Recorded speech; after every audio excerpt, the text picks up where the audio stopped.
the which is under the guidelines modules today, and the title for it is He or She on Disorders of the Sexual Development. Friends, when it comes to Mullerian anomalies, we all know that Mullerian anomalies, they affect almost 4% of the women, and these anomalies are considered to be congenital. That means it's present right from the birth, and it's present in a wide variety, right from minor variations to the agenesis of the Mullerian deaths.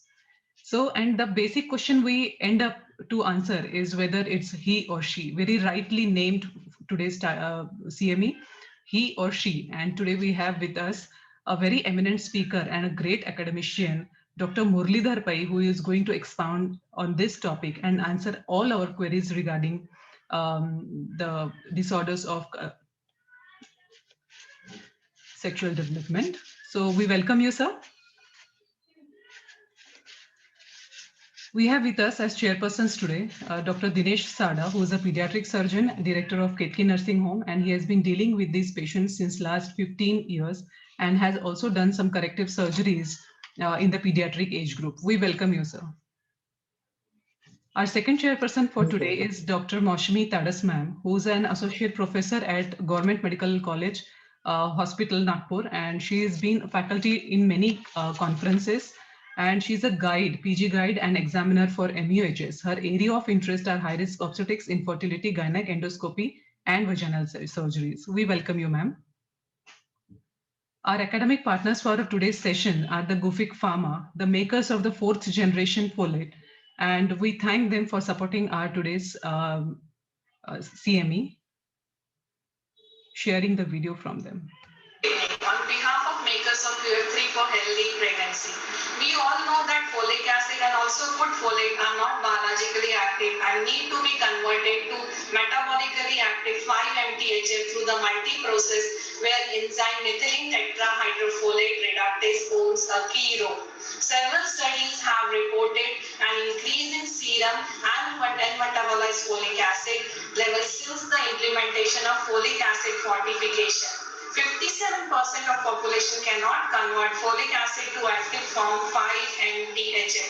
Due to the inability of properly processed folate, pregnant women with MTHFR gene polymorphism have an increased risk of many delayed defects such as the delivery of baby with NTD, cleft palate, attention deficient hyperactivity disorder, low birth weight, as well as pregnancy loss and preeclampsia. So presenting QF3 with contains active folate, quadrifolate, the 4th generation folate. Biologically active form, it is a biologically active form of 5-MTHF which is readily used in the body. Completely bypasses the damaged MTHFR conversion which prevents accumulation of UMFA in circulation. Active folate provides adequate level of folate during preconception and pregnancy. It also immediately reduces the risk of pregnancy loss, NTD and implantation failure. Thus, it helps to protect fetus and pregnancy. It maximizes the benefit of folate supplementation, protecting naturally all women and babies. It also decreases the levels of homocysteine and increases success rate in infertility treatment. It has got higher solubility and viability compared to other salts. Doctor prefer QF3 with quadrifolate, the 4th generation folate for healthy pregnancy. Thank you. We thank Gufic Pharma for supporting our today's CME. And now I would like to invite our Honorable Secretary, Dr. Rajasi Sengupta ma'am, for the NOGS announcements.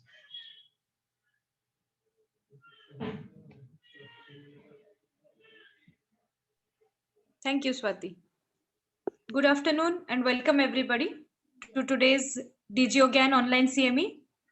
It's in fact the first time we are all meeting in this new year, 2021. So wish you all a very happy new year. Today we are starting this new year series with a very interesting and very intriguing topic on disorders of sexual development, and it has been granted 1 ICOG credit point. So those of you who wish to seek this credit point, please let us know your details like your name, registration number, your email address and your mobile number to any one of these following numbers which appear on your screen right now. You may take a screenshot or note it down. I have already posted it in the chat box, so you could also note the numbers from there. And if you want to be notified of our future DGOGAN online CMEs, please send us your name and mobile number to this number, which is right now on your screen. We'll add you to our broadcast list and we shall notify you of our future online CMEs. So enjoy the CME today, dear friends. Thank you. Thank you, ma'am. Thank you very much. Now to begin the session, may I invite our President, NOGS, Dr. Vaidehi Marathe, Madam, for her welcome address. Thank you so much, Swati.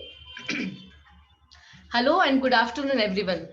Today's esteemed faculty, respected Dr. Paisa, respected chairpersons, Dr. Dinesh Sarada and Dr. Moshmi Tadas, respected seniors, dear friends, boys and girls. I welcome all of you to the VR world, that is Vaidehi Rajasi's virtual to reality world, the unique NOGS digital space where we present a weekly extravagant feast of academic and non-academic bonanza. Friends, as you all know, ours is maybe the first OBGY society to start this standalone ongoing CMEs every week with very practical, clinically important basic topics, which is the USP of our CMEs. And that is why we have named it DGOGAN. With the new year ringing in, we are back with the band, and you will soon know why I say this after you listen to today's faculty. By now, you all know that we conduct DGOGAN in 3 modules: surgical skill enhancing module, guidelines protocols module, and a soft skill development module.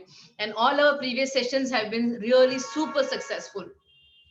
Today in our guidelines and protocol module, which is on a very important yet not very frequently discussed topic, he or she, disorders of sex development. And we have with us a teacher of teachers, Dr. Muralidhar Pai, who will demystify it for us. Coincidentally, friends, just yesterday, a famous celebrity designer, Swapnil Shende, came out in the open to disclose his orientation. All these years, he thought he's a gay man. And he discovered only recently that, in fact, he is a trans woman. So much is the confusion and dilemma about this issue, not only in the society, but unfortunately also amongst us doctors.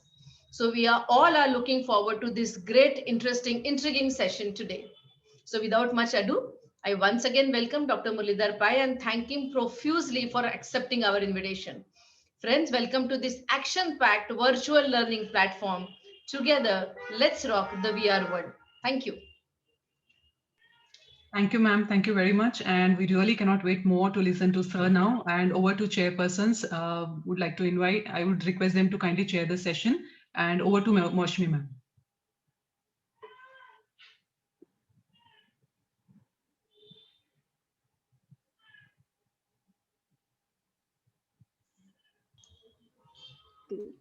A very good afternoon, all of you.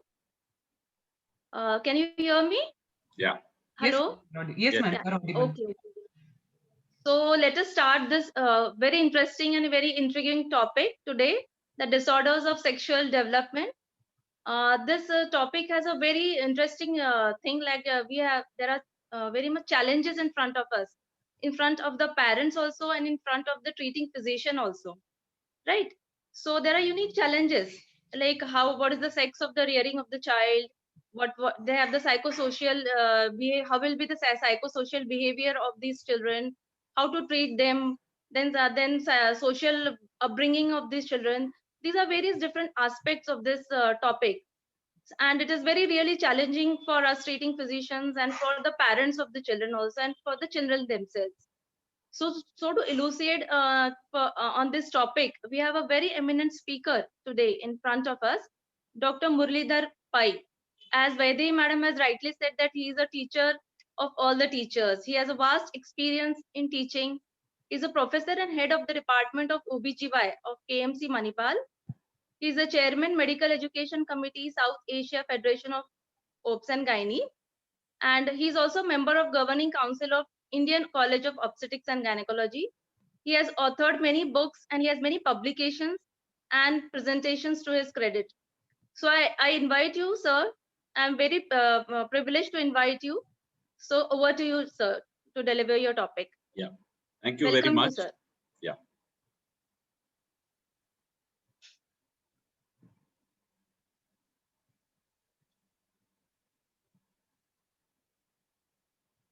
You all can see my slides, right? Yes, sir. Yeah. First of all, a very happy, healthy, and peaceful New Year to all of you. And I would like to thank Dr. Vaidehi Marathe for inviting me for this particular session of yours. It looks like you are having a very systematic way of learning. Every week you are having sessions, and I feel myself honored that you have invited me for the very first session of the new year. Once again, thank you. Thank you also to Dr. Swati and Dr. Mosmi, who is chairing this session and who has introduced me. To be frank, as a PG, I never liked this topic, and I'm sure most of us have not liked this topic. And we all used to read this topic just before the exam, only to forget this soon after the exam. Years later, when I was Associate Professor, Dr. Pratap Kumar asked me to write a chapter on this for the book, one of the books he was co-editing. That time I wrote the chapter, but again, I must confess that even at that time, I didn't understand this very much. Couple of years ago, in one of the ASCOGs, they invited me to give a lecture on this particular topic. I was really a little bit worried. I asked them, why are you giving me this topic? First of all, this topic is not so interesting. He said, no, everybody wants to know about this topic. That's why we have chosen this topic. Then I said, why me? Then he just told me that because nobody, to be frank, nobody is willing to talk on this topic. I asked him again, all the more, why me? Then just to keep my, morale high, he said, you can do justice for this topic. So then it became a big challenge for me. And I really wanted to read this properly and understand this because our mentor, the person who started Manipal OBG department, Dr. Padma Rao, used to always say, if you understand the subject well, you can simplify it, and you can nicely put it in few words. So I hope I have understood this topic good enough to put it in a simple way to all of you, and I hope you all like this session. Before I go with the topic, I want to clarify, Dr. Swati said I'm going to talk on Mullerian anomalies. No, I'm not going to talk on Mullerian anomalies. I'm just going to talk on the disorders of sex development. Well, Dr. Vaidehi wanted me to give an interesting, catchy title for this. So I told her she or he. You have put it as he or she, but I would like to put it as she because we deal with the she first. So the topic is she or he. As you can make out here, when a child is born with this kind of external genitalia, because that's the first thing that we all look for to know what is the sex of the baby. All the other things come later, whether it is uterus or gonads and everything we look for a little later in life. But at the birth, we first look at the genitalia to determine the sex of the baby. And if you see something like this, you don't know what to say, whether it is a male or a female. Because yes, there is phallus, but there is no scrotum or there's nothing like that. And to call it a female, you don't really see a proper vagina or vestibule, but there is a clitoromegaly. So there is a big confusion. More confusion in this particular situation because you can see something like scrotum and something like phallus, but it's not exactly like a male genitalia. And this is much more complex, and you really don't know what to say about this particular child. And similarly here. So he, she, or he in the past was called intersex. Actually, it's a wrong terminology. In the first chapter that I wrote years ago, the chapter was called intersex. But later in the subsequent editions, I have changed the name of the chapter. So it is rightly called disorders of sex development, or in short, DSD. So that is the correct word. You will soon realize why I am saying so.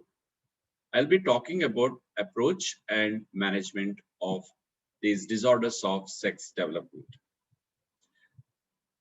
The word intersex, or worse is hermaphrodite, is very scary. I mean, you would not like to be called a hermaphrodite.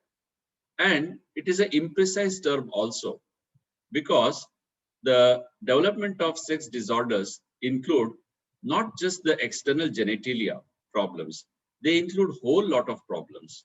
In fact, to be a male or a female, you need to have so many things aligned properly. It is not just the genital sex that determines the sex. As all of us know, the problems of the genitalia is the one, yes, which we recognize at the birth, which is called genital sex. But later, we need to have a reproductive ducts, proper reproductive ducts. That means in a female, you must have a good development of Mullerian ducts, which will give rise to the uterus and then the cervix and the upper part of vagina. So what is called reproductive sex. And then you need to have the right gonads. Very early in life, the gonads are unisexual. Later, they become either ovary or testis. And this is called gonadal sex, what gonad you have. The matter doesn't end there. You need to have the right chromosomes. Otherwise, these gonads will not act properly. So it is called chromosomal sex. So now you realize it is not just the genitalia or the genital sex that is important. You need to have reproductive ducts properly, gonads, and then the sex chromosomes also. So before I go any further, I would like to tell you that it is not just chromosomes that is important. The proper development of a typical male requires much more than that. And this is the slide which I want all of you to please concentrate, because this is the most important slide of my whole talk. If we understand this particular slide properly, then rest of the disorders of sex development is very easy to understand. Yes, of course, you need to have 46XY endowment to be a male, but that's not enough.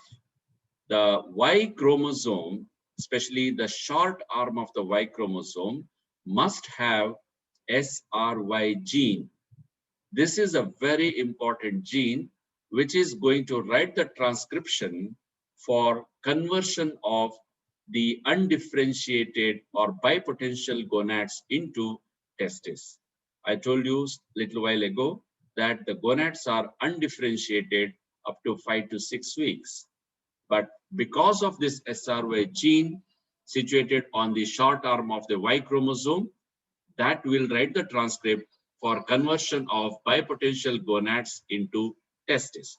Now, this is a very important and a crucial step in the formation of the typical male, because this testis is going to secrete what is called Mullerian inhibiting substance, because both males and females have so many ducts developing in the early embryonal life. Mullerian inhibiting substance is going to suppress the further development of Mullerian ducts or regression of Mullerian ducts. That's why the males will not have uterus. Testis will also secrete testosterone and androgens. These androgens will convert Wolffian ducts to form spermatic ducts. And that's why there will be spermatogenesis. And also testosterone will convert undifferentiated external genitalia into typical male genitalia. Again, even external genitalia also is something like unisexual in the early part of our life. So a whole lot of orchestra has to occur in order to become a typical male, not just the XY chromosome. So now shall I add to this list another sex, that is genetic sex. So you must have a genital organ proper, you must have proper uterus and other reproductive ducts, a proper gonad and the chromosomes, and of course the genetics should be correct. Now, we thought SRY gene is all important, but you are in for a surprise again. Just the XY chromosome or the SRY gene do not determine the sex. The presence of androgen receptors is also important for proper development of secondary sexual characteristics and genitalia. So shall I say a molecular sex? So in order to have a normal sexual phenotype as well as genotype and everything, you need to have the right chromosomes, what we call chromosomal sex, either XX complete or XY. Why I said complete? Because if it is XO, that is Turner syndrome, also there will be improper development of secondary sexual characteristics, and again we are in for confusion. Or if a male has extra X, again there will be confusion because they will have feminine characteristics. Or if it is XY but the absence of SRY gene, it will become Swyer syndrome. Or if the receptors are not all right, it will become testicular feminization syndrome. So chromosomal sex should be correct and a complete endowment of chromosome. And we have just understood it is not just XY, you must have a proper SRY gene. And female should not get a SRY gene. I will tell you how they get it in the next slide. Gonads should be proper. You should have a proper ovary, not just a streak gonads, or you should have a proper testis. If you have over testis, again, there will be confusion. You should have right reproductive sex, that is a proper uterus, which is intact, and there should be proper vaginal development. Otherwise, there will be again confusion. Genital organ, external genital ilia is the first one that we are going to recognize. So they should be correct. There should be either a proper vagina and a proper clitoris. If there is a clitoromegaly or if there is absence of the vagina, then again there will be confusion. Molecular sex, with all this, at the peripheral level, the androgens should work properly. Otherwise, you will get gynecomastia, absence of the axillary hair and the pubic hair. There will be confusion. Can anybody guess, is that all or something else is needed? Before I click. Something else is needed, sir. What is that? Mental sex. Cerebral sex. Mental, nothing but the orientation. You are just narrating about a person who was just thinking that he was mentally oriented towards the female. With So Dr. everything. Ashish Shah has correctly answered your question in the chat box. Very good. Thank you very much. So, so mental sex is also a very important issue, and we should not belittle that. With everything being proper, the chromosomal sex is all right, genetics, gonads, but still somehow mentally, if you are oriented towards the other sex, in fact, many times we see that that is also very important, and we have to handle all of them with utmost sensitivity. So let me little bit deal or explain about chromosomal abnormalities. I told you in the previous slide, there are many permutation and combinations that can occur. That's why there will be confusion. The problems can be that of non-disjunction, either during meiosis, which is called aneuploidy, or during mitosis, which is called mosaicism, or there can be structural abnormalities due to translocation or deletion. Let us understand one by one. So aneuploidy, I told you, it is because of non-disjunction during meiosis. All of us know meiosis is a process of becoming half. So ovum will have, let's say initially, oocytes will have 46 XX and sperms will have 46 XY, but they will become half during the meiotic process. Now, if there is non-disjunction, I am going to talk about non-disjunction in one of them, let's say ovum. Here, there is an unequal distribution of the sex chromosome. One side, there will be 24 XX, whereas on the other side, it will be 22, 0, nothing. Whereas, let's say sperm has split properly. So one will have 23X, other will have 23Y. But the permutation and combination of this can be wide variety. As you can see here, if 24XX meets with 23X, you will have 47XXX. Shall we say super female? 22-0 meets with 23X. This is the one which becomes 45X0, that is Turner's. Whereas 24XX meets with 23Y, it will become 47XXY, that is Klinefelter. And the last one, 22-0 meets with 23Y, it becomes 45YO. Can anybody tell me what is this? This will never survive. You cannot survive without females. Without X, you cannot survive. So this is going to have a very early demise. So this is how aneuploidy can give rise to confusion. The Turner's is the one which we commonly see in our practice. I'm going to talk a little more about it towards the end. The mosaicism is due to non-disjunction occurring during mitosis. Here, we will see two or more cell lines, either 46XX, 45XO in the same person. So obviously, it will not be perfect male or perfect female type of phenotype. Similarly, in the men, also it could be 46XY cell line as well as 45XO cell line. There will be again imperfect development of secondary sexual characteristics. Another possibility is 46XY and Klinefelter type of chromosomes, 47XXY. That also will have improper development. Now I talk about translocation, which also will give rise to confusion.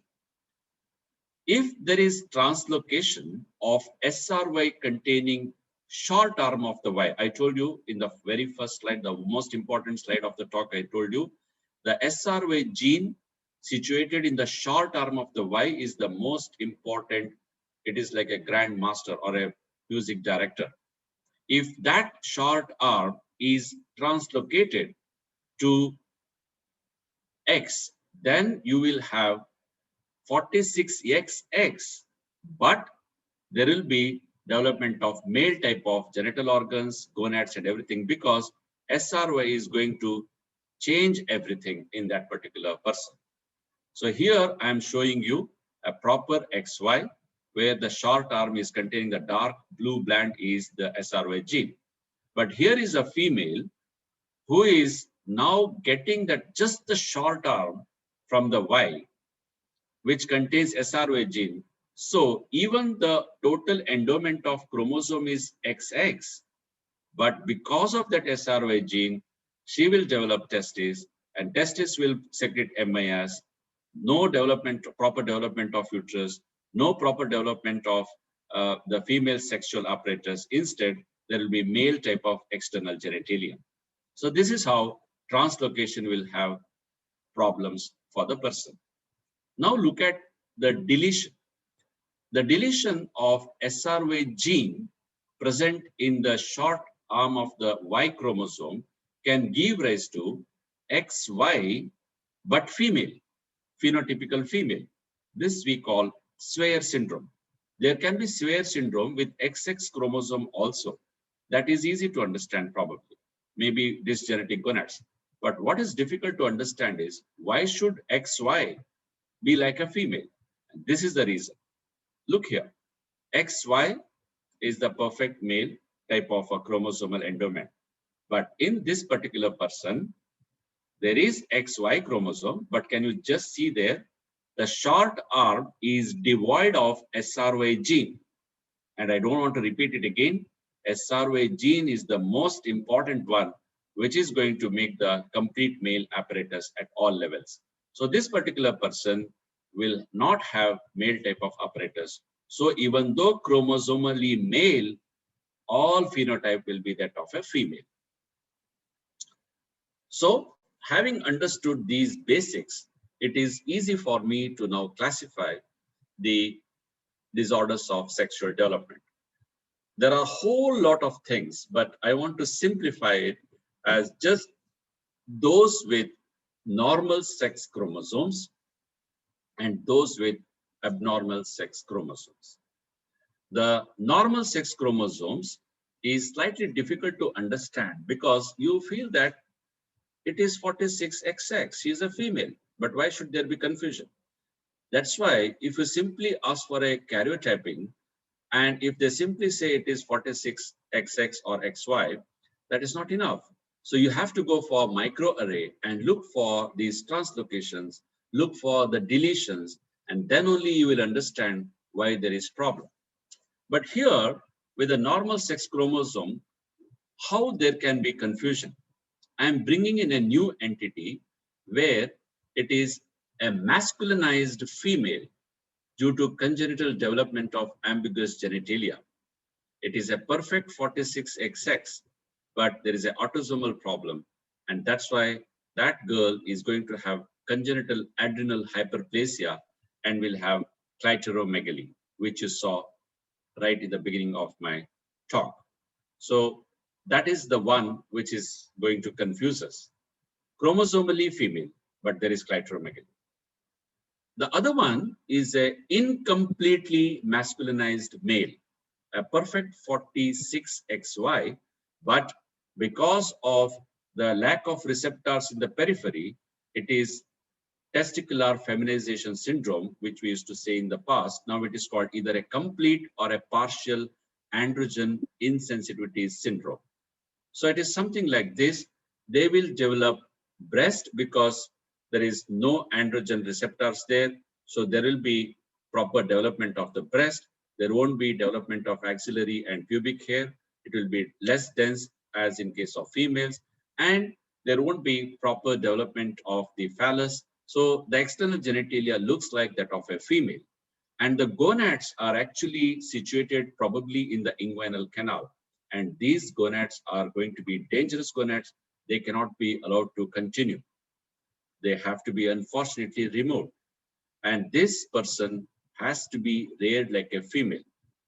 But we all know, because this person has a SARY gene, this person will not develop the uterus. There won't be proper formation of the vagina either. So either you have to create a new vagina for this person, because this person has to be continued to be reared as a female. So the next one is aberration in the sex anatomy. There is proper, let's say 46XX, and there is no other problem like congenital adrenal hyperplasia, but some aberrations will occur at the anatomical level. Maybe there is imperforate hymen, maybe there is vaginal agenesis, or there can be what is called pure gonadal dysgenesis. It is not Turner's, but it could be probably, it is not even Swayer's, but it is what is called pure gonadal dysgenesis, probably lack of receptors, FSH receptors in this particular person. Now, those who are having abnormal sex chromosome. So in the normal sex chromosome, what do we have? A female, but masculinized, male, less masculinized, or purely anatomical problem. There are only three. Whereas in an abnormal sex chromosome, here we easily understand this one, Turner syndrome. It is an abnormal chromosome. As we saw, it is due to non-disjunction in the meiotic process, 45X0. So obviously this person will have streak gonads. When there are streak gonads, no estrogen, no breast development, no sexual secondary sexual characteristics. Sometimes these people also present as primary amenorrhea. So the typical phenotype will have webbing of the neck and wide carrying angle. Klinefelter, where you have an extra X. So this particular male will almost have female features, but he is quite tall and develops breast and less sexual hair, but he won't have the female apparatus. Sex chromosome mosaicism is another problem which can give rise to confusion. As I told you, one cell line is proper, other cell line gives some confusion like Turner's, some confusion like Klinefelter's and other things. And the last one is the disorders of gonadal development, which is called ovotescence. This is the true hermaphrodite, extremely rare in the world, where a person has got one side ovary or one side testis, or there could be both the gonads, 50-50 ovarian tissues and 50% the testicular tissues. It is extremely rare. Well, having understood this classification, what I want to highlight is congenital adrenal hyperplasia, because this is the most common, almost 50% I can say, is the cause of ambiguous genitalia. And this is an extremely important issue also. You will soon realize why. What I mean by that is, see, if there is confusion regarding the external genitalia or the sex development, it is not a life-threatening issue. Yes, it is a psychological issue. Yes, it is a social issue. Yes, it is some other problem, but it is not so much of life-threatening. Whereas congenital adrenal hyperplasia, in addition to giving rise to ambiguous genitalia, it is a very important life-threatening problem. So that's why we all need to understand this properly. And if you ask me, out of so many things I told you, this is very, very important in practice to recognize this, because if you don't recognize this, you will not only miss this congenital dysgenetic external genitalia, you can lose the baby also. I will explain this now. So what happens by Brader's scale, there are 5 stages of virilization. And this is very important to understand. And this actually saved us in one of the cases. I will explain that story a little later. So what happens, this is like a no virilization, perfect female with the uterus, vagina and everything. Whereas in stage 1, slowly these vestibules, these vulval folds will start disappearing and clitoris starts enlarging. And in the stage 5, you can see that there is hardly any vaginal dimple and you can see a big phallus. But as you can see, the person has got uterus and probably there is no connection between the upper part of vagina and the sinovaginal bulb vagina. So all of you know that vagina comes from 2 places. One is sinovaginal bulb and from the Mullerian ducts from above. If there is no breaking of the wall in between, then you will have vaginal septum, transverse vaginal septum. And here, because of congenital adrenal hyperplasia, the clitoris has enlarged so much so it looks like a phallus. And the vulval folds look like scrotum sometimes, but they are not actually scrotum. Maybe the gonads are still high in the pelvis, or sometimes they may be in the inguinal canal. So this is very important for us to understand, and it helps, this picture helps to explain to the patient party. That's why I'm keeping this picture for a little long time. Congenital adrenal hyperplasia, as I said, is an autosomal recessive inherited problem. It has nothing to do with the sex chromosomes. The person will have normal sex chromosome. And of course, it is only thought of in females usually. It results from the deficiency of one of the enzymes required for synthesis of cortisol. And what happens, due to reduced cortisol, there will be increased ACTH, and that will stimulate zona reticularis to produce increased androgens in the adrenals. That is the cause of the clitoromegaly. But you may ask me now, if the person is having androgen, why it is not developing Wolffian ducts and why it is not developing male type, completely male type of external genitalia? Because the androgen that is present is not high enough to convert the Wolffian ducts into spermatic cords, and it is not high enough to make it totally male type of external genitalia. But it is good enough to create clitoromegaly. But the next slide is more important than this particular slide. And what is that? The reduced cortisol will reduce aldosterone. And this reduced aldosterone is going to create havoc, that is electrolyte disturbances. What is that? Hyponatremia, hypoglycemia, hypotension, what we call water losing type of congenital adrenal hyperplasia, dehydration, and probably hyperkalemia. All these things together can be fatal unless diagnosed early. That is what I meant by when the child is born, all of us are interested, or rather more interested, in knowing what is the sex of the baby. That is natural, I agree. But when there is a confusion, now more than the congenital ambiguous genitalia, if it looks like a male in a female type of a baby, you should be more worried about congenital adrenal hyperplasia causing this electrolyte disturbance rather than what to call this baby, boy or a girl. That can wait. So the approach to DSTs is patient-centered. So you should be worried about the patient or the baby rather than about what sex it is going to be.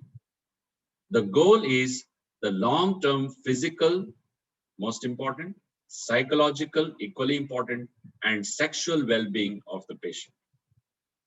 It needs well-organized, well-trained, and institutionally supported multidisciplinary healthcare team. Gynecologists alone cannot manage this. And I'm happy that today you have invited a pediatric surgeon who has got vast experience in this. We are there only to diagnose and refer the cases to them for a proper surgical correction. And we are going to refer the patients to neonatologists, competent neonatologists to manage the problems of congenital adrenal hyperplasia. The principles of patient-centered approach includes providing immediate care when there is a real and present threat that is due to water-losing congenital adrenal hyperplasia. And then we should not force the patient into a particular social norm that may harm the patient. Just because you want a particular type of baby, maybe you always wanted a male, so don't raise this female as a male. Or you always wanted a female, don't raise the female, the male as a female. So you have to have a proper understanding of this whole thing. As I told you, the 5 or 6 different type of sex, and then you should only take a call. Avoid stigmatizing terminology like pseudo-hermaphrodite or hermaphrodite. This is so distressing to the baby later as a child and later as an adult. So we must avoid what is called parade of white coats. Just because an ambiguous sex genitalia child is born, don't make all sorts of doctors to come and see this, and don't do repetitive genital examination. A competent pediatrician or a pediatric surgeon is all that is need to see this baby in the presence of the parents. Always tell the truth to the family. This is true for any case in gynecology, but we have to be careful when we talk and what we talk.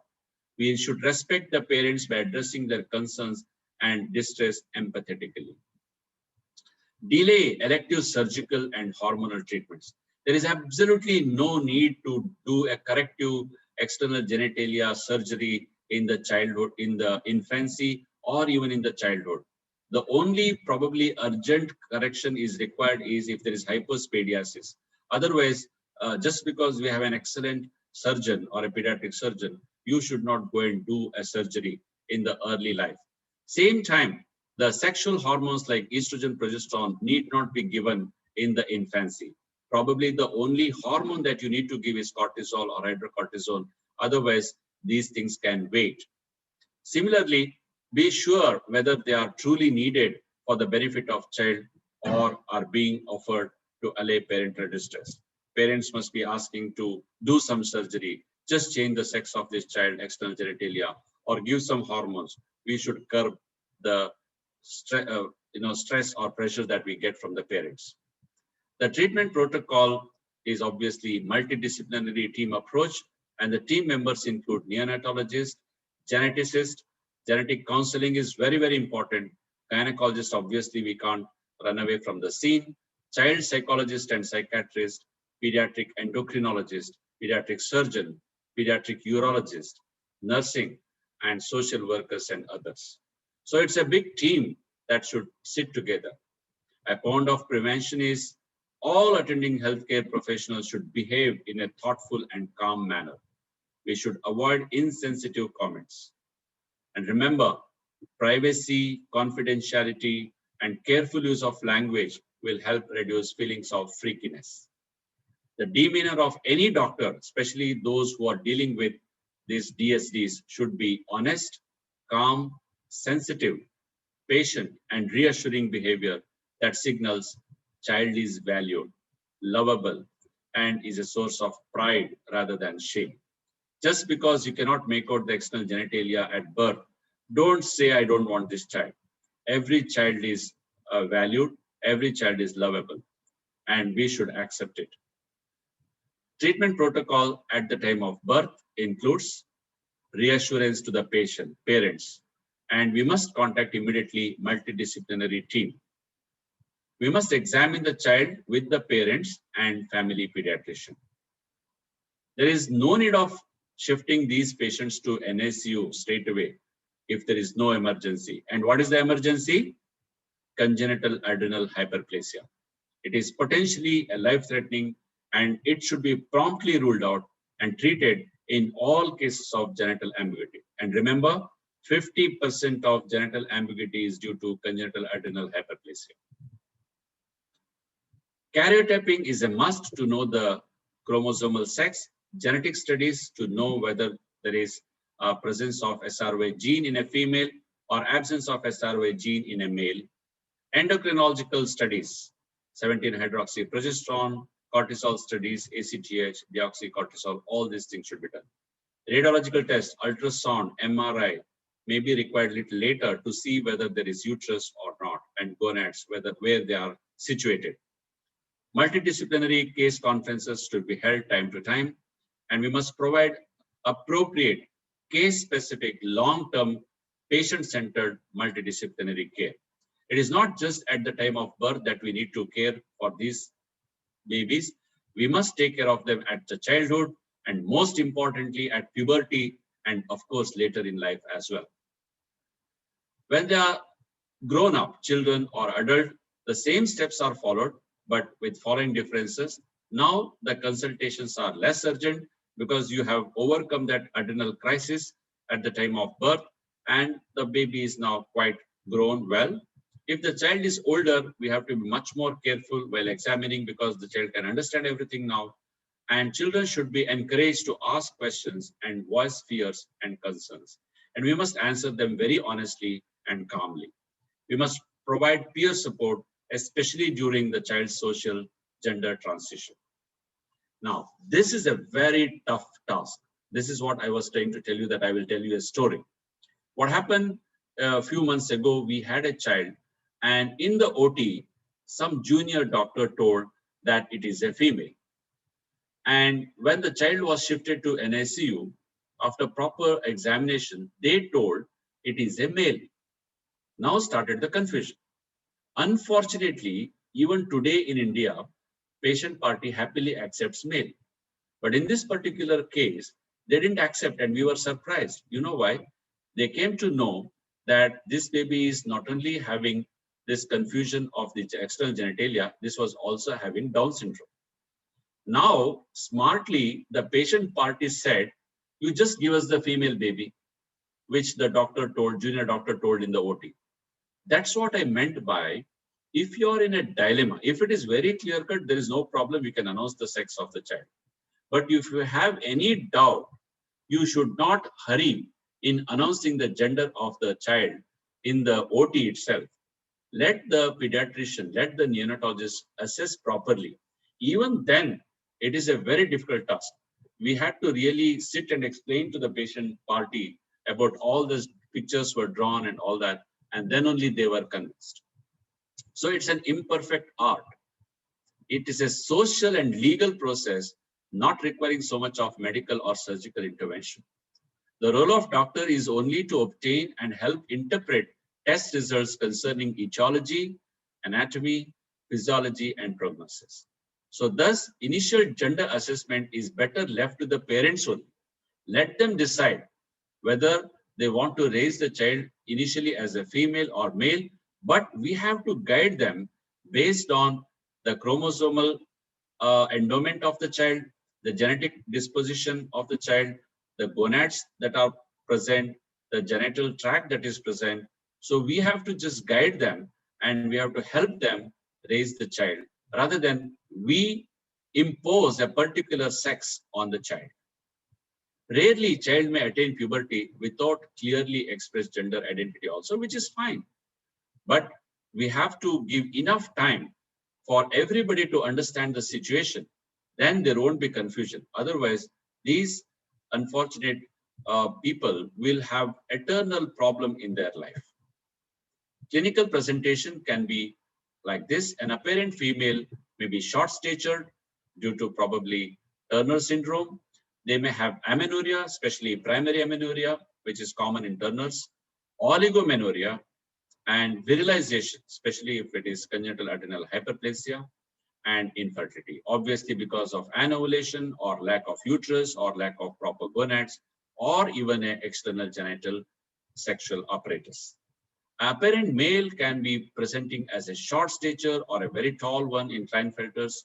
They may have no virilization or gynecomastia as in case of testicular feminization syndrome, or they may have hyperspadiasis and or cryptorchidism, which is of course requires urgent surgical correction, and inguinal hernia because of that cryptorchidism. And they also land up with infertility, improper spermatogenesis. Klinefelters, we all know, will have oligozoospermia. So when we have to remember, only there are two life-threatening issues in whole of DSD. Number one is adrenal crisis, and this is the problem at birth and in the early neonatal period. Once you overcome that slowly, you can manage the child maybe on a lifelong corticosteroids. The second problem, or a life-threatening problem sometimes, can be gonadoblastomas that can occur in a testicular feminization syndrome. Now it is called either partial or a complete androgen insensitivity syndrome. If it is partial, the incidence is very higher risk for gonadoblastomas. That's exactly why I said, unfortunately, we will have to remove both the gonads in these persons. So how do we, or when do we start the hormonal therapy? As I said, the sex hormone therapy, that is estrogen, progesterone, can wait till puberty. But at the time of birth, we are more concerned about the adrenal crisis. So there we need to start on hydrocortisone, 10 to 20 milligrams per day, prednisone, or fludrocortisone also can be started to avoid imminent threat to patient's health. So this is the urgent hormonal therapy required in the neonatal period. Elective sex hormone treatment can wait until the child is approaching the age of puberty, and usually it is done if you have removed the gonads, or if the lady doesn't have the proper gonads, the streak gonads. There we have to give estrogen, progesterone for withdrawal bleeding maybe, or for her maintenance of femininity. And obviously in the testicular feminization syndrome, when you have removed the gonads, it is our duty to supplement the hormones. Complications of hormone therapy can be testosterone can result in prostatic hypertrophy. We have to be careful. Reduced fertility, changes in libido. There can be acne, male pattern balding, and high blood pressure. Even if you supplement with estrogen, if the uterus is present, you have to always compensate with the progesterone. If the uterus is absent, of course, there is no need to give progesterones. Coming to surgeries, as I said, except probably hyperspadiasis, other surgeries are not urgent, and surgeries are rarely needed in the neonatal period. It is not at all urgent in many DSDs. Even in infancy, clitoral reduction and all can wait. It will not going to harm the child anyway. Operations to end an imminent threat should be scheduled as quickly as possible to create urinary opening or to remove a malignant tissue if it is there. Genital cosmetic surgeries offered to relieve paternal distress, parental distress, that can wait later date at the puberty, and that's a proper time they also understand. And if you do it very early, it may not work well, so it can wait. So especially gonadectomies and vaginoplasties are done later. There are complications of surgeries also: diminished sexual sensation, sexual dysfunction, chronic pain, or neovagina can carry a risk of neoplasia as well. The loss of potential fertility and loss of the benefits of endogenous hormones will definitely occur if you remove the gonads. So for prevention of osteoporosis, you have to consider estrogen therapy. The fertility issues, whatever it is, ultimately both parents as well as the patients are concerned about three things. Number one, can she marry? Number two, If she marries, can she have normal sex?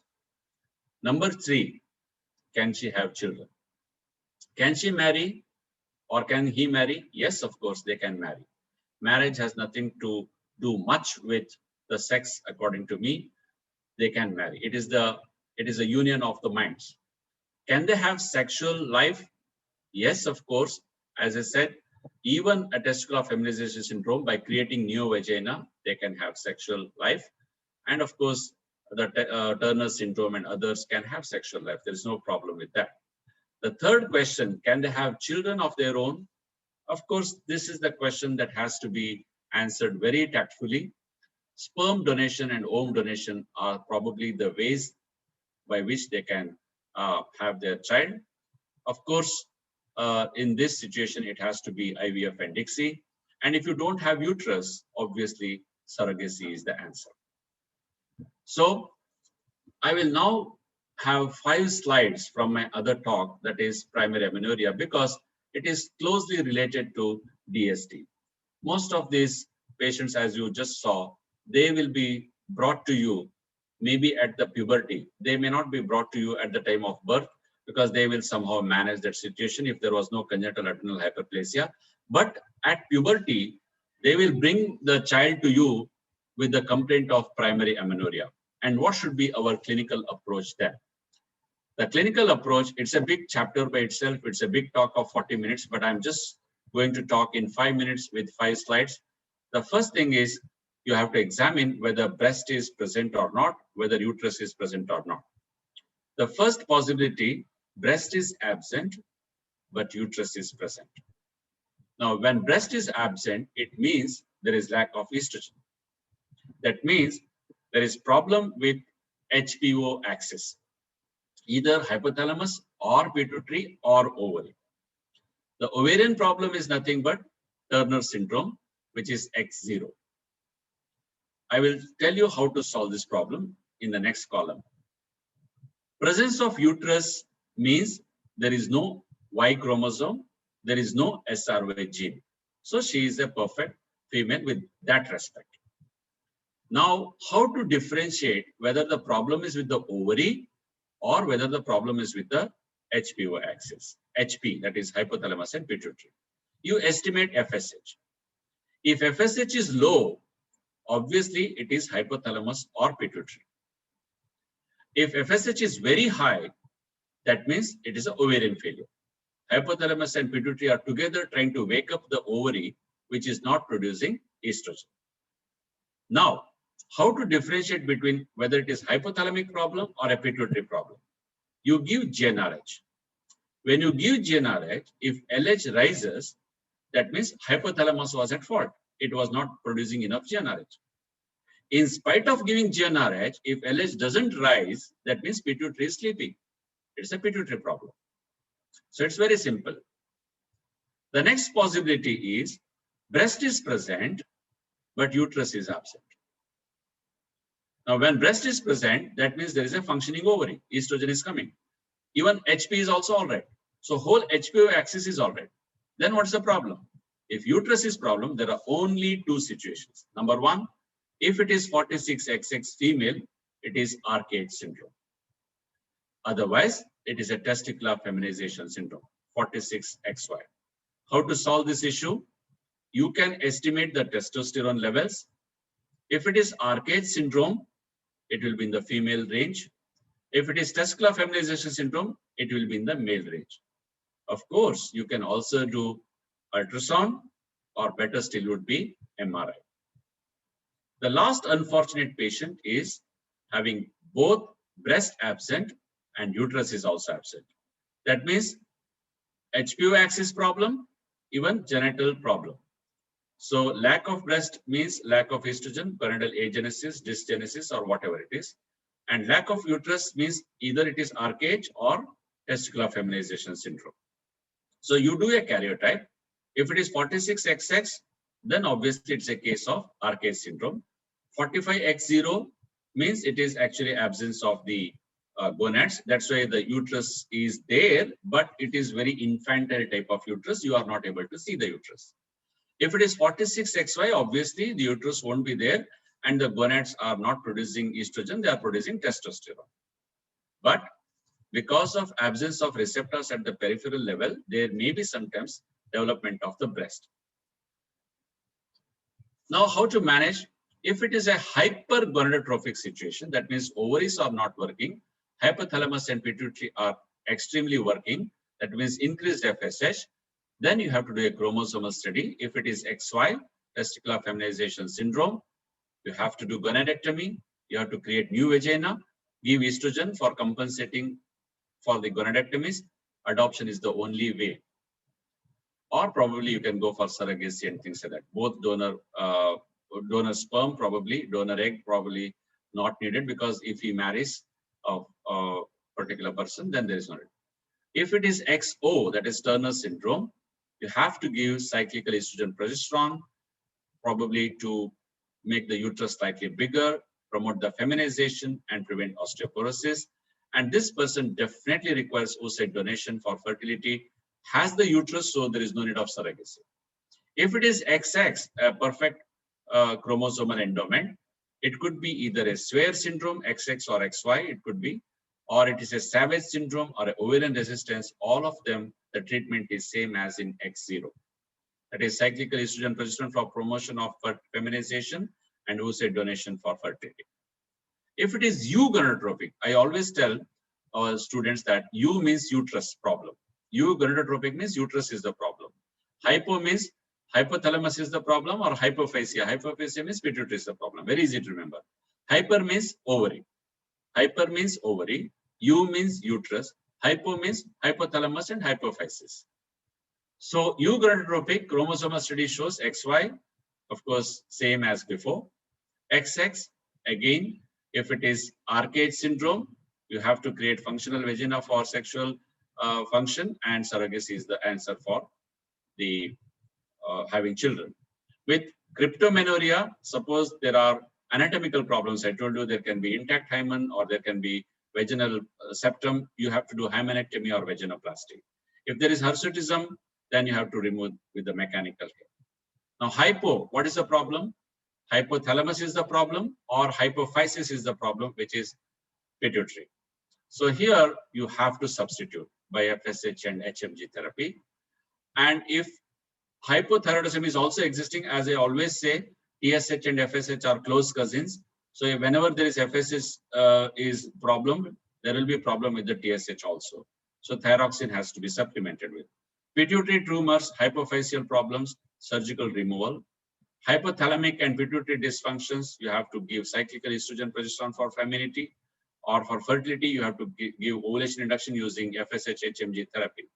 For nutritional problems, nutritional manipulation should be given. So what are the carry home points? DSTs are complex disorders of chromosomes, gonads, genetics, external genitalia, internal genitalia, external receptors, and finally mental orientation. It's not very simple. A multidisciplinary and patient-centered approach is very important, and we have to behave in a thoughtful and calm manner. We should not exclaim. The real dangers are only two. One is adrenal crisis at the time of birth in the early neonatal period. In 50% of the ambiguous genitalia, you have to suspect them, and rest of them, it is at the puberty, the fear of gonadoblastomas. Otherwise, it is not at all life-threatening problem. You can take your own time to solve the problem. Gender assignment may be done by parents on the professional guidance. Karyotyping is important. Genetic studies, hormonal assays, radiological tests, or all should be performed as per the case. Endocrine is initiated early only in CAH, that is cortisols, to avoid imminent threat to patient's life, whereas estrogen progesterone can wait for the puberty. Surgeries are deferred till puberty unless it is urgent, like hypospadiasis. Otherwise, the sexual surgeries, correction surgeries are done later. Sex hormone treatment, again, started only after gonadectomy and after puberty. For infertility, sperm or ovum donation, ICSI, and surrogacy. So I leave you with this particular person's words. Male or female or both, No one's ever asked me that question. I see myself as neither. I am something different altogether. Told by this person, E.M. Hamil Dali.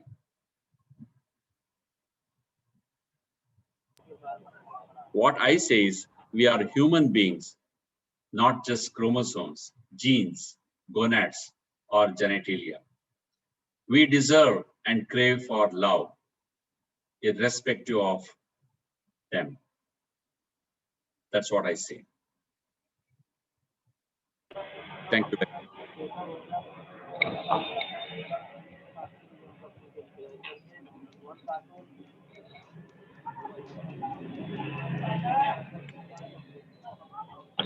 Very beautifully explained, sir. Like you said in the starting that probably none of us like this subject really much, but the way you have explained it in such a simple language, it looks simple, although the complicated topic, it looks really simple once you have explained this topic in details.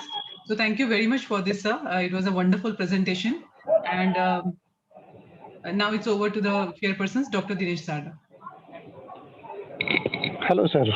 I must say that I must compliment and congratulate you for such an excellent presentation.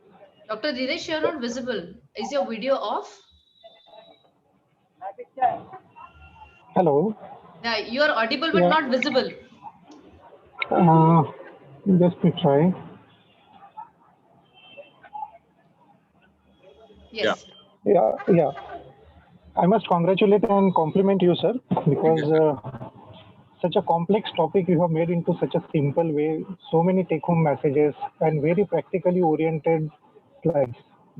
I must have attended and chaired so many sessions of BSDs, but possibly I must say, I must express that this is one which was very comprehensive and in a very lucid manner you have explained the things. Thank you. And yeah. Yeah, Dr. Moshmi? Mm. Yeah. Dr. Dinesh, you wanted to say something? Yeah, I would like to say a few things. I mean, most of the things Dr. Paisar has covered. One more thing I would like to say that whenever the disclosure of the sex or sex of rearing has to be disclosed to the relatives, when we see a child with an disorder of sexual development, we should not use the words like like penis or vagina or testes or ovary while doing any kind of discussion, because that may add or our inclination to towards the certain sex of the child, but rather the words like gonad, the callus, or labioscrotal folds, these words should be used rather than scrotum or vagina. That is what I want to say. Most of the things has been covered by Dr. Paisar. Yes. Yeah, Dr. Moshmi?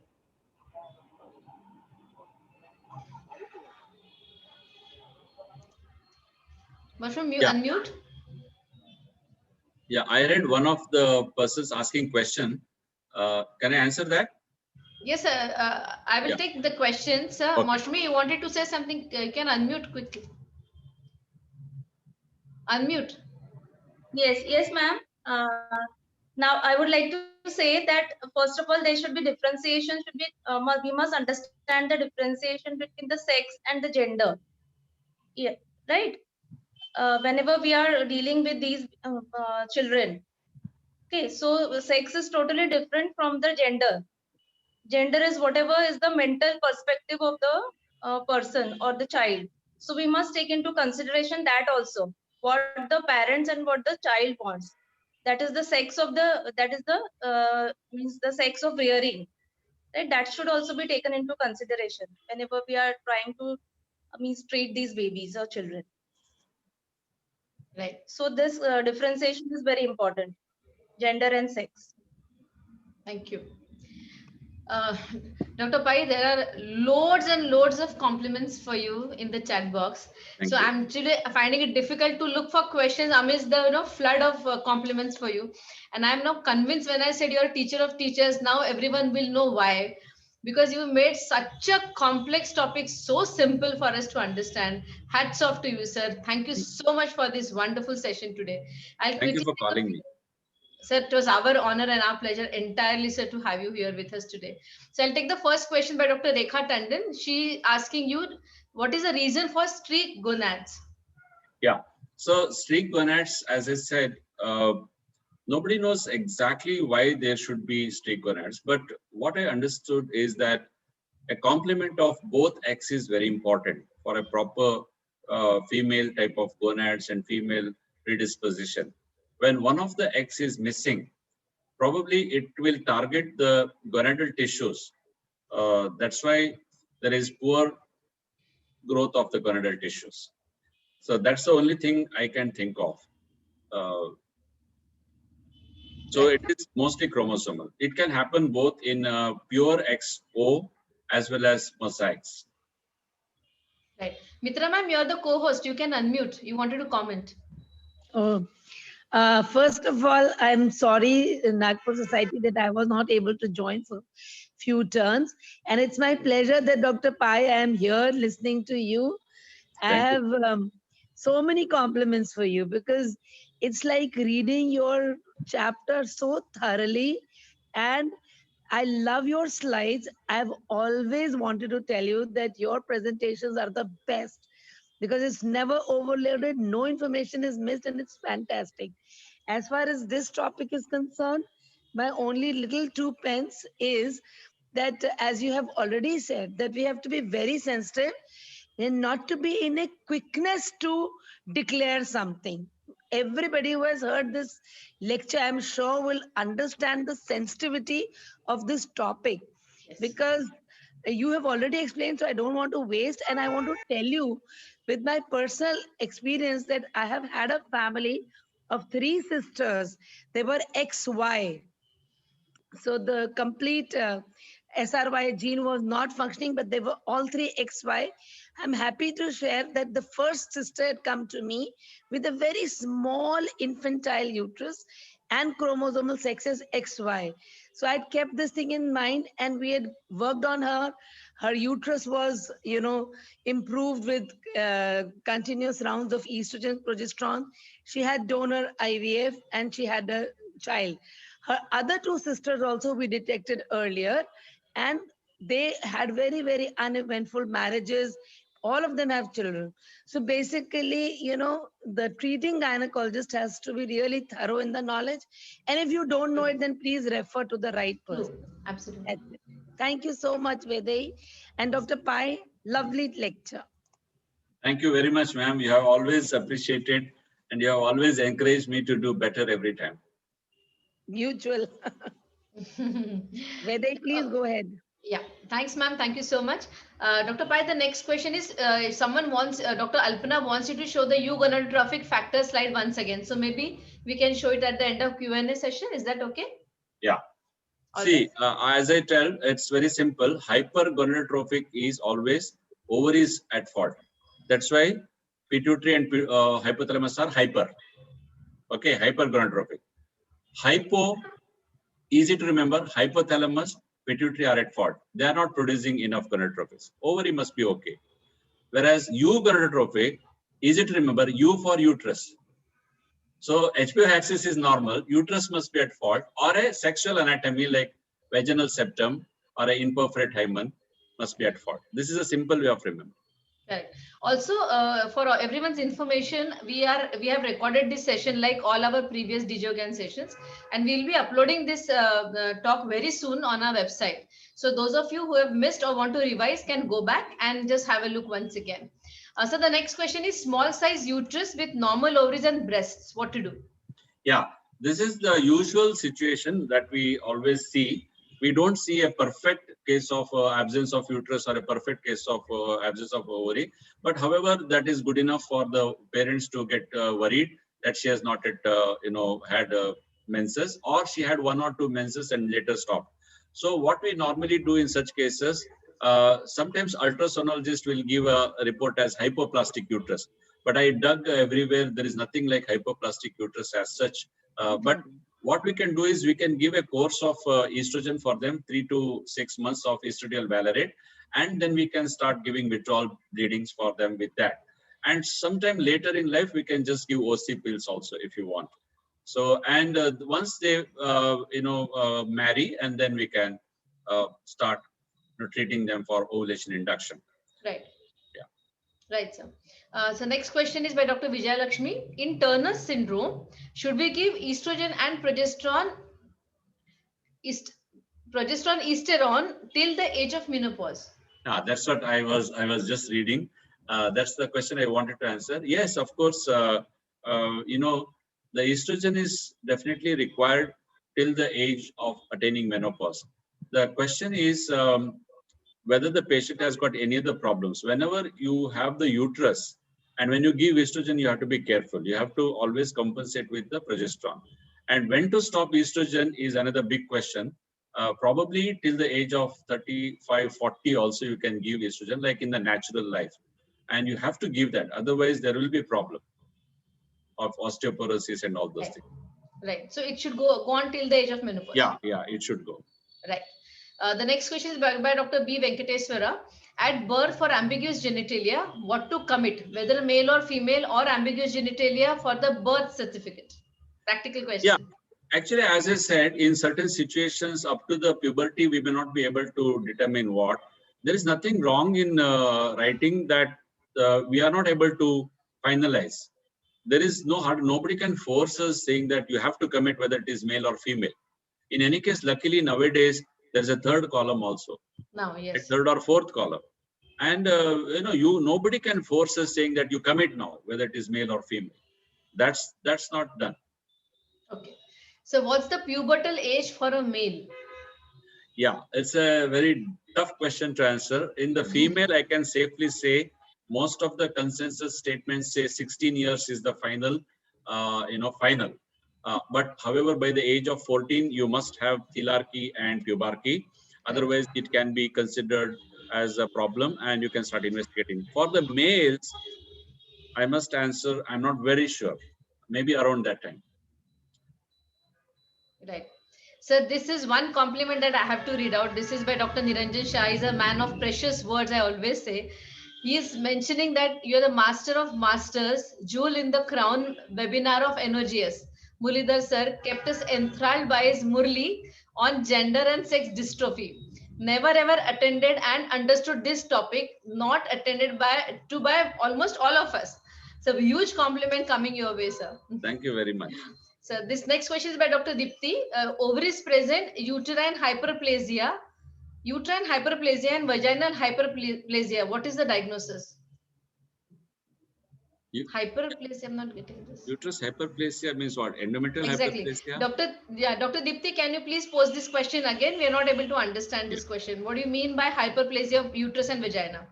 So the next question is, a 15-year-old presented with primary amenorrhea with present bar body, mosaic of Turner with deletion of short arm of X chromosome on karyotype, with absent uterus and ill-defined ovaries on ultrasound. FSH is 124 IU. How to proceed in this case? Yeah, so I answered this actually in another talk like this. See, the diagnosis may be difficult and other things may be difficult, but treatment is fairly easy in any of these conditions. So when FSH is very high, automatically means ovaries are not functioning. So we must take over the job of the ovary. What is the job of the ovary? Estrogen, progesterone. So as long as she has uterus, we have to supplement with estrogen, progesterone. And if the patient is very particular about the regularity of the cycle, we can give the withdrawal bleeding. Otherwise, we can give continuous also. Once she gets married, she is worried about the child. Obviously, this person will not have ova. Ovum donation. Husband has sperm. ICSI. She has uterus. ET. She doesn't have uterus. Surrogacy. So the treatment seems to be simpler than the diagnosis. Correct. Yes, sir, right. The next question is by Dr. Ragini Mandlik, our Nagpur Society member. I have one patient, 26 years old, no periods, breast normal, uterus ovaries absent as per ultrasound. On examination, vagina admits one finger. How should I proceed? Yeah, if uterus is absent, you can create a new vagina only for the purpose of sexual function. You can refer them to Dr. Puntambekar, probably. He may fix a uterus to her. If she is very particular to have her own child, she has to raise her own child. Otherwise, if she wants to have a child through surrogacy, they don't mind, then go for surrogacy. Right, right. So Dr. Dipti has clarified, she meant ovaries present, uterus and vaginal hypoplasia. Hypo, that's what I thought. There's nothing like hypo. Yeah, I think I have answered this already. Hypoplastic vagina and uterus, you have to give exogenous estrogen and progesterone to make the uterus. Well, initially, probably only estrogen for sometimes 3 to 6 months. And then usually these things will grow up after some time, unless there is urgency. And the worry of the parents is that she's not menstruating. But you can ask them to just simply wait and it will grow up. Right. The next question is by Dr. Gaurav, hypoplastic uterus with PCOS with infertility.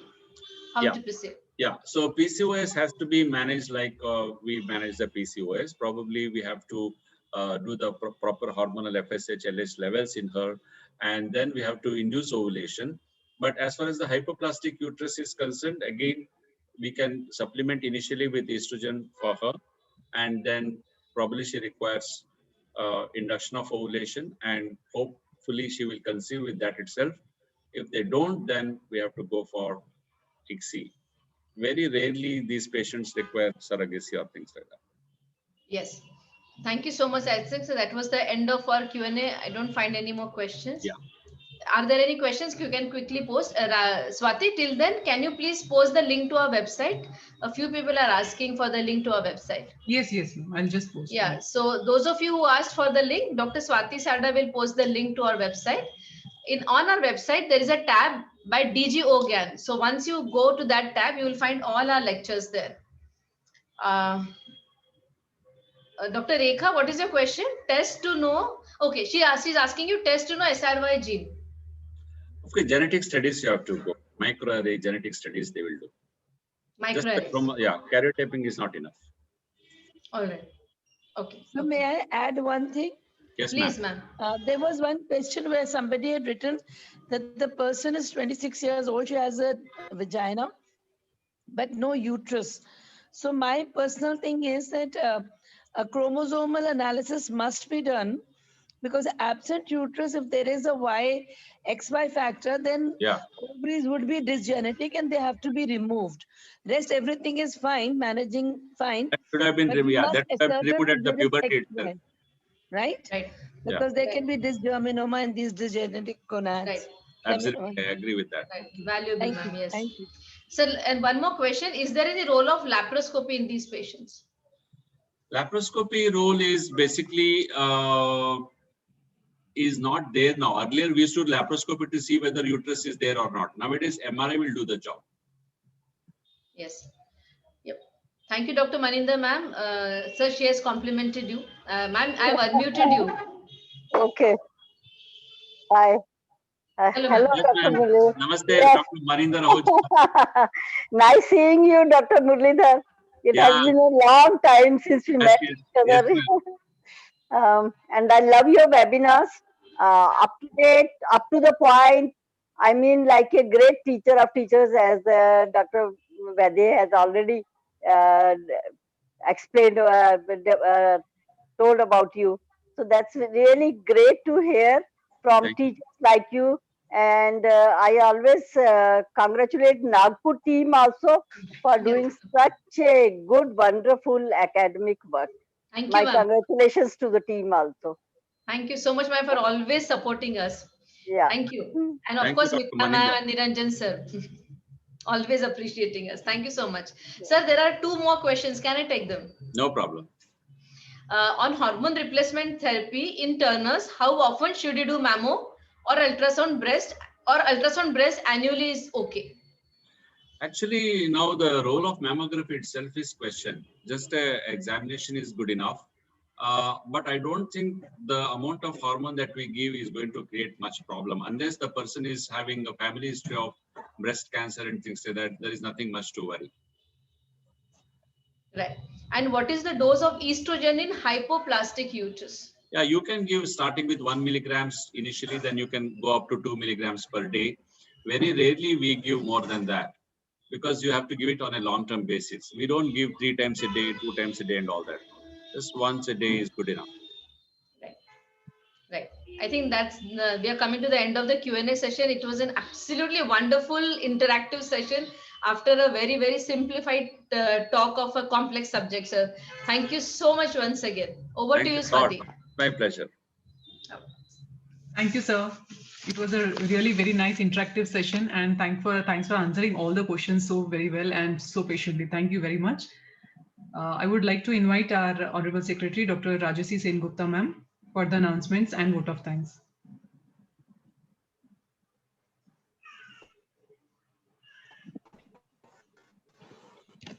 Rajasi ma'am, kindly unmute. You're unmuted, but we can't see you. Am I audible? Ma'am, no, your voice is not clear.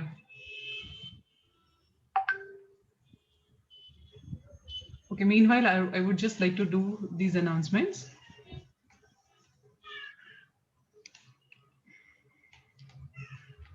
Hello, am I audible, Swati? Yes, ma'am. Yes, now.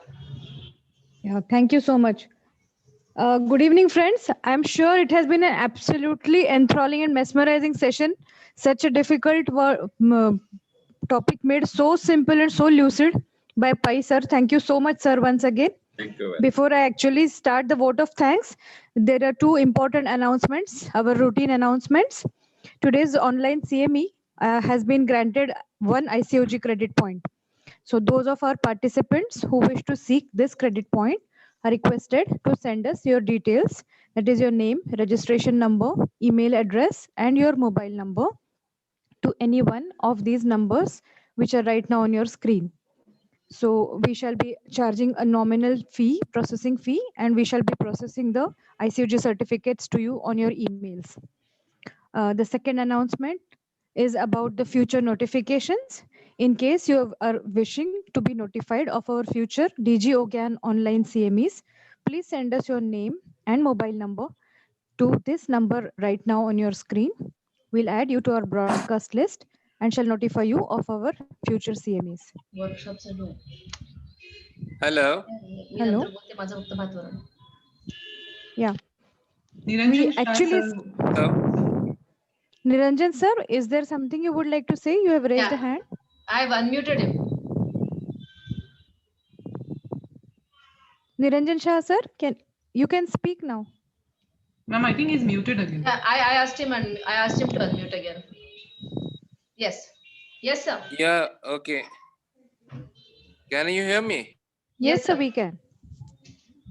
Yeah, I mean, you should ask Mandakini Meg madam to give this webinar not 1 ICOG. It should be 10 in the multiples of 10. For that much, yes. Absolutely. Thank you so much, sir. Thank you so I mean, much. everybody should cover up in this session. Thank you very much, sir. Thank you very much for your kind words. Thank you, sir. It's excellent, Murlidhar, sir, to listen to your Murli always. Thank you. Thinking of joining Manipal Medical College again. आज actually उनकी मुरली से हम सब मंत्रमुग्ध हो गए हैं. इतना डिफिकल्ट टॉपिक इतनी आसानी से बता दिया उन्होंने. It's really wonderful, sir. Thank you. Thank you very much. Thank you. You have to attend every talk of Dr. Pai, and you will find every slide. It is not laden with lines and lines, but every point is so carefully put. Absolutely. Totally to the point. Yes. क्या बताएं? कितनी तारीफ करें आपकी? Yes. Actually, all your comments and inputs are enriching my vote of thanks, ma'am. Please keep carrying on. Thank you so much, sir. Really appreciate. You are collecting gems. All your talks and all are really going to be very, very useful for everybody. Yes, and they're going to be permanently there on our website. So that's really anytime, free to go back and watch them again and again. Yes, ma'am. COVID का कुछ तो फायदा हुआ है जबरदस्त. Definitely. Yes, Rajasi. I would also like to thank the chairpersons for today's session, Dr. Moshmi Tadas and Dr. Dinesh Sarda. They both have given very interesting inputs, and we really appreciate your inputs, sir and ma'am. Thank you so much. Swati, you have always been a great help and support for all our DG OGAN CMEs. Thank you so much for being the chairperson and handling the sessions one after the other so well. Really appreciate your help. और हमारे participants की क्या कहने? those who log in from all over the world, all over the country, to all our DGO GAN CMEs. Please keep loving us, please keep supporting us, and send us your feedback. Do let us know if anybody wants to be added. The numbers are already written in the chat box, so you can send us the names and we'll add them to our always increasing list. Thank you so much once again to all of you, and signing out for today evening, and wish you all a very, very happy and healthy new year. Thank you so much. A standing ovation. Yeah, absolutely. Certainly, A certainly. standing ovation for our speaker and Yes. for our NOGS team. Yes. Thank you, ma'am. Rajyasree, can you just post the website link once again at the end of the Yes. chat Shall box? I log I'll off? do it right away, ma'am. Yes, sir. Thank you so much, sir. Thank you so much. I'll talk to you later. Thank you. Rajshree डाल दे तू ताकि सबको दे. क्या मित्रा ma'am कैसे हो? बहुत दिन के बाद दर्शन हुए आपके. सारा सुना है. थोड़ा सा Yes. बस मैं चेक करती थी पार्टिसिपेंट में टाइप कर करके मैम है कि नहीं है. नहीं, मैं 4:30 बजे तो ऊपर आई हूँ. फिर सभी लोग ने लंच खाया, फिर ज्वाइन किया मैंने इमीडिएटली. मैंने जब आपका मैसेज देखा ना तब से मैंने I was checking on you. My husband is telling me तुम सुन नहीं रही हो, तुम सो रही हो. मैंने कहा चुप करो, तुम जाओ. He wanted me to put earphones ना. I said तुम बाहर जाओ, मैंने सुनना है. Thank you, Dr. Vijay Lakshmi, ma'am. Hello Swati, hello Rajyasree, ma'am. hello everybody. Hello, ma'am. Hello, ma'am. Thank We you were so missing much, you on Mitra DGO ma'am. GAN. Okay, Dr. bye-bye. Rama Garg, ma'am, thank you for attending today's session. इतनी compliments है sir के लिए कि क्या करें. Sir निकल गए तो सर को एक्चुअली पढ़ना चाहिए था. Yeah, Dr. Rama, ma'am, she's from Bhatinda. My God, thank you, ma'am. Thanks for joining today. We can change the settings if anyone wants to say something, no? Okay, ma'am. Okay. कर दे. Ma'am, unmute. Dr. Rama, ma'am, or anyone wants to say something, we have not changed the settings. You can unmute and give your comments. Also, the link to our website has been posted by our secretary, ma'am, Dr. Rajyasree, at the end of the chat box. So you can quickly copy paste it. I am Dr. Ramadevi from Vijayawada. Excellent program you ma'am. have conducted. Thank you, I'm sir. Dr. Ramadevi, Vijayawada Optic Society Hello. President. It was wonderful, madam. Excellent. Rama, ma'am, we can't hear you. Excellent It was program you have wonderful, conducted. ma'am. I'm pleased to see all of you also. Very nice. Thank you, ma'am. And, Thank you so much. we Keep can joining post in it in each our time. It was Your wonderful. site. Thank you, ma'am. Okay. Thanks.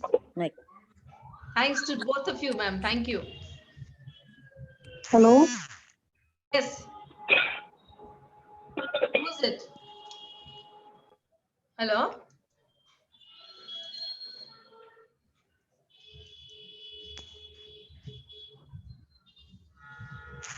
Yeah, okay. That's Dr. Rama, right? OBG. Yes. Acha. You have not named, no? So I was just looking for you in the window. I am there. Yes, yes. Now I could see. Can you listen?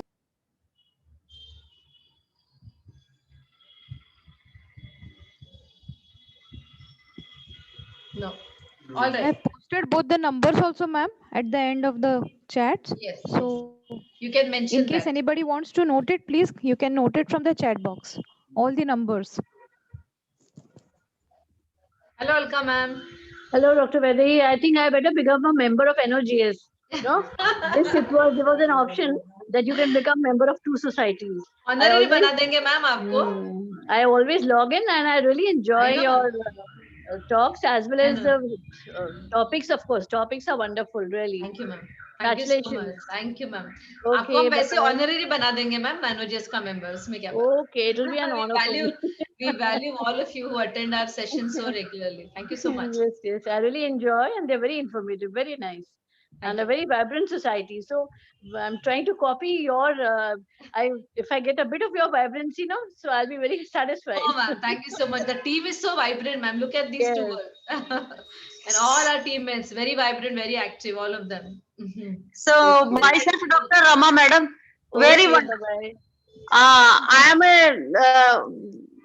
I can't explain in words about Dr. Muralidhar. Yes, true, ma'am.